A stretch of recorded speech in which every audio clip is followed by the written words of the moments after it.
the Badger Politic. I'm Scott Stearns. Good morning. This is Paul Sigel. How are things, Paul? It's morning somewhere. Not morning in America again. Oh, well, not yet. Well, we got the World Series going on. We've got every road team has won so far. That's right. Never been done before in 6 games? basketball, or hockey, or baseball. Any 7-game series has never happened when the road team won all 6 games. So you should be very worried if you're a Houston Astros fan tomorrow. So we got a few things to discuss, right? The Marquette poll came out last week. Posted that to the Facebook page. Trump had a big victory over the weekend.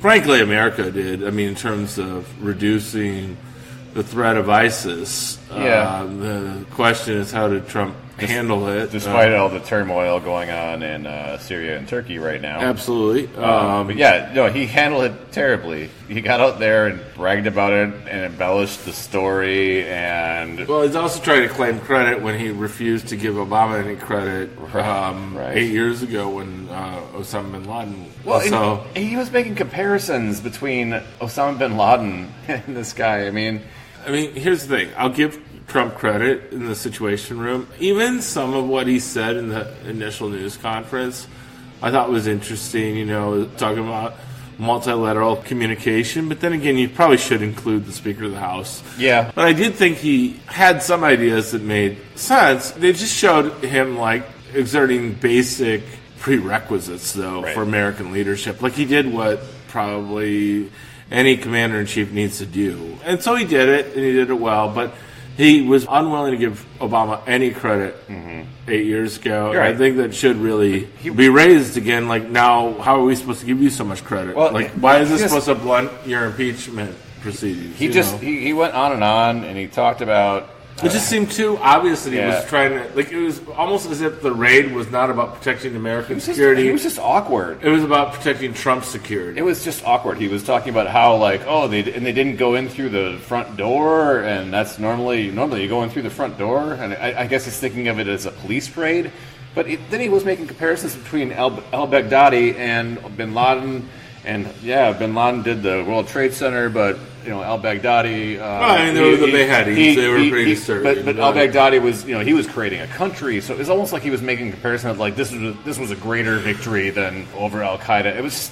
You just shouldn't just downplay the significance. But you can't... It always with him, it always has to be a comparison. It always has to be my victory was bigger because this. It's like, he can't just come out and just state the facts and just give the briefing and just say, this is what happened, and it's a good thing, and rah-rah America. Right. No, he has to, because he has such an inferiority complex that he has to, look at his predecessors when and he be even this is how much criticized better the I am. previous administration, he made a reference in that news conference. Then he made Lindsey Graham stand up in the press room, which was hilarious. Lindsey Graham basically eat crow right afterward. Lindsey Graham's like, I'm sorry, I was criticizing the president. For his serious strategy. So pathetic.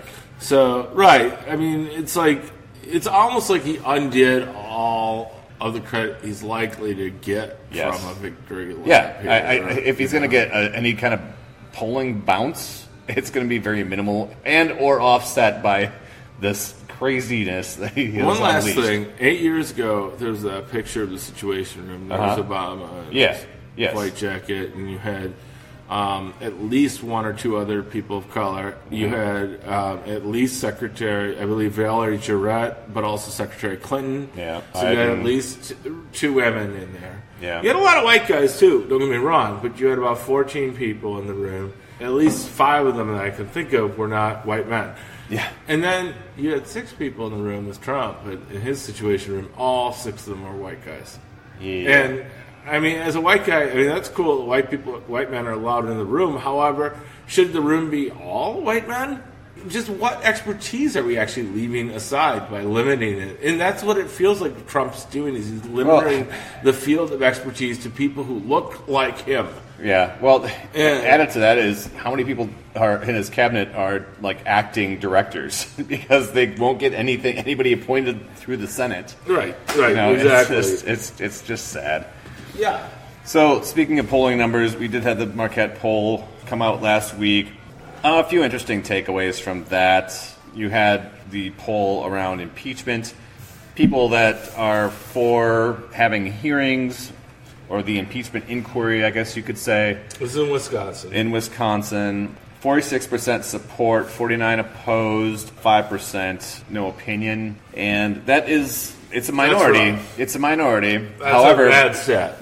But you have to put it in context. Looking back 6 months to the April poll, where only 29% supported an impeachment inquiry versus 65% opposed. So the trajectory of this is heading in a direction. Now, polls are never predictive, and we don't know that 46% could be a ceiling. We don't know, but it's good for thought. It's not good though, because it reflects against national polls that actually show about 49% in favor of the impeachment inquiry and only about 43% opposed. Yeah. And so you got a net positive of 5 or 6 points on the national level, net negative 3 points in Wisconsin. So it makes you wonder if we're not 8 or 9 points net behind the national average, which is not much comfort if you're thinking it's cold comfort. Interestingly, as we're having our first snowstorms in October this year. It's cold comfort when you think of Wisconsin as a tipping point state, that we're maybe 8 or 9 points on this question, a very important question, behind the national average. What it does, I think, is it feeds the argument that it's best to wrap this thing up this year before it bleeds into primary season. At least for Wisconsin, it sounds like it. Well, for Wisconsin and probably a number of other states as well that are kind of teetering one way or the other. Now, let me ask you a question, though. What about the same Marquette poll, which showed that among people who read the impeachment, or the classified letter, the unclassified letter, whatever it was, the letter of complaint from the whistleblower? It was higher amongst people that read the complaint. More people were for impeachment, including even among Republicans, I believe it was. It was pretty convincing. Yes. The only thing I would say about the Wisconsin poll, because, if it's showing that we're really 8 or 9 points now on the net behind the national average, then we're probably in trouble here. But if part of it's that there's impeachment, John Doe, whatnot, fatigue, going all the way back to the Walker years, which I think there is, frankly, among the populace in Wisconsin. I think people are really fatigued by intra-election cycle intrigue. Between the cycles, we're a little bit fatigued by it because we've had a lot of it in the last 10 years in Wisconsin. I think we've had recounts and there's been a lot of turmoil in between elections. When Wisconsinites are fully informed of the issues, they tend to fall on the right side. We saw that last year in the governor's race. On the question of do you think Trump should be impeached and removed from office, which is, obviously another step beyond just having an inquiry. That was actually quite a bit worse. The number drops down to 44% support, 51 opposed. And, it's actually not as bad as So it's only a 4 point on the net separation. So it's about 2 points either direction. 2 points either direction, and 4 points on the net. Right. Yeah. So it'll be interesting to see what the next net, I believe, is actually closer in line with the national averages because most of the national averages have lower support for removal. And much higher support for the inquiry. And whereas in Wisconsin, I think there's just inquiry fatigue. And I really do think that's a byproduct of the John Doe and whatnot. In terms of the election next year, so we have some head-to-head numbers based on current state, and they still Biden, right? In Wisconsin, Biden still takes the cake. So 50% for Biden, 44% for Trump, 3% for neither, 3% don't know, and that's still a net drop of about 3 points. For Biden. So he was ahead by 9. It goes along with what we've been seeing nationally. Right. Bernie Sanders is second. 46. 48% support, 46 But I believe he was at 48-44 last time, so there's a little bit of a drop there from him, too. 4% neither, 2% don't know. Elizabeth Warren is pretty much neck and neck. She squeaks it out, 47% for her, 46% for Trump, 4% neither, 2%. And she was, I believe, 45 last time. So in other words, she's moving. She moved up. Yeah. I think that's a really good sign for Warren in Wisconsin. I would say so. Pete Buttigieg, underwater. 43% for him, 45% for Trump, 5% neither, 7% don't know. And the don't knows are up significantly higher, and that may be a name recognition issue. And they didn't poll him last time either. Yeah, that's new to the poll. They didn't poll Harris, but they did poll her in the primary matchup. So and they did poll her last time and she was tied. Yeah, she has really dropped off since her moment of fame in that debate. The primary matchup. So Joe Biden currently leading amongst Wisconsin voters by 31%. Warren's in second at 24%. Sanders at 17%. Mayor Pete at 7%. Harris at 5%.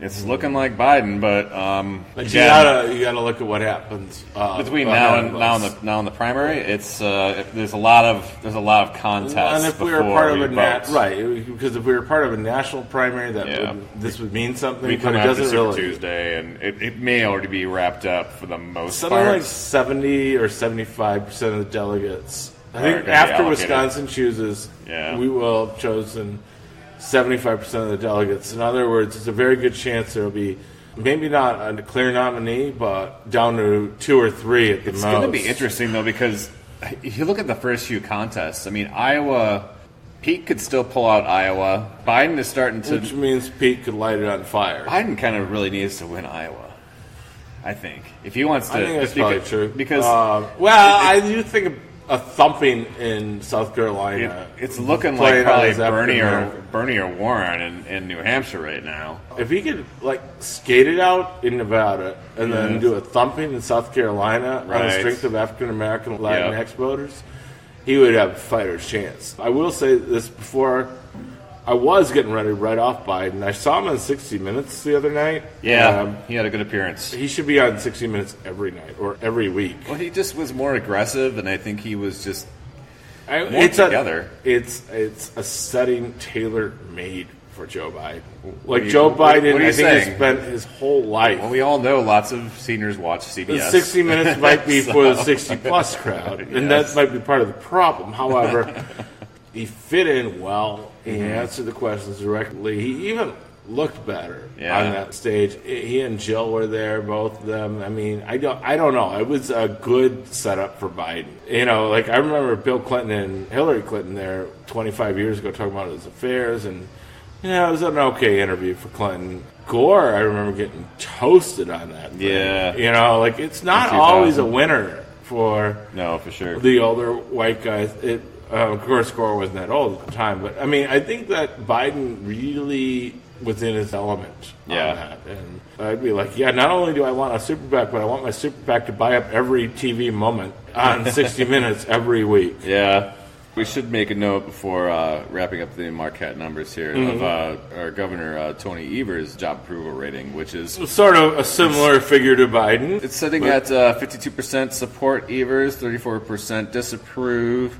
13% don't know. Those are good numbers. Yeah, I mean it's pretty comparable with what he had a couple months prior. It was 54% approval in August, but so within margin of error. Now, what I want to just give a little plug for Warren and Buttigieg is that they both have the strength of a lot of don't knows, even among Democrats right now, on the favorability, unfavorability. Sure. Which makes me strongly suspect that if Warren were to become the nominee, a lot of those don't knows on the Democrat side would go not only home, but enthusiastically back her. Yeah. Or Buttigieg. And my guess is that would likely give her or Buttigieg a few extra points in the poll against Trump. I would think they'd be posting very similar margins to what Biden is, and probably they would exceed the Bernie margins. Okay. Because Bernie had the second most known about him. Yeah. And I do think his +2 in Wisconsin might be about his ceiling. Could be. Whereas I think Warren and Buttigieg are likely to at least be able to get to that 6-point lead that Biden has. As far as Bernie goes, this is coming on the heels of his health scare and everything else. So it was a bad month for Bernie. Yeah, no question. Definitely. And he looked good in that debate too. The last debate. I think it was probably his best debate yet, to be honest. Yeah. Actually, I thought Biden looked okay. I thought Warren actually was... More people were gunning for Warren and trying to get her to be more specific about her health care plans. Basically, trying to get her on record as far as like, what are you going to do about taxes to pay for all this stuff? Right. So you started to see your front four. People can put out feelers and say like, well, yeah, Booker might still be an option, or I don't think so. a Castro. I mean, I'm sorry. It's like Booker, Castro. No, it's. I mean, I it's like late. them, but I'm not sure. late. It's getting late. Yeah. Iowa's a few months away. I thought Booker might still be able to make a last dash. No. I think Castro has kind of pigeonholed himself into very much kind of real virtue signaling on the left kind of causes when he was more of a moderate Democrat. Now he's like overdoing it on the left. I just think they're not. Like I'm not sure. Like I agree with a lot of the positions. I'm just saying that I don't think it doesn't seem like it just comes through. Whereas like Bernie or Warren, they've been like spouting these opinions out for the last 20 years. I just don't think there's. Here's the thing. It's late. We're at the end of October. Right. November's around the corner. The holidays are coming. Yeah. People are going to focus on Christmas shopping and all that bullshit. So it's like the time is now for these guys to and then it's Merry Iowa. And right. It's Happy New Year, and then it's Iowa, and then the primary season kicks into high gear. So the time for these guys to get noticed is quickly passing, if it hasn't already. I think we have our front four, and I don't see any movement beyond these four. No. So these are the folks that. Unless there's some sort of dark horse candidate. Not this late in the game. Bloomberg, Al Gore. Yeah, no. It's. I'm sorry. Michelle Obama. The door is closed. Hillary. No, not going to happen. All right. I mean, I'm sure Fox News would love Hillary to jump in, but it's not going to happen. Biden and Mayor Pete are competing for some of the same voters. Sanders and Warren are competing for some of the same voters. And then it's a matter of where those people go. It could be Warren and Pete, not Warren and Peace. No, that'll be what it comes down to. It could be. Outside of Super Tuesday. It could be. I think Warren is definitely in the pole position right now. Yeah. And I think Mayor Pete is going to surprise a lot of people along the way. He's fighting hard in Iowa. I think that Bernie and Biden are both going to fall out of the running. All right. That's my prediction right here on October 29th. Okay. 2019. You heard it here first. We'll keep talking about it. Right. All right, everybody. Maybe a year from now it'll be right, like you said, a Warren Pete ticket. Could be. We'll see. All right. Phone everybody.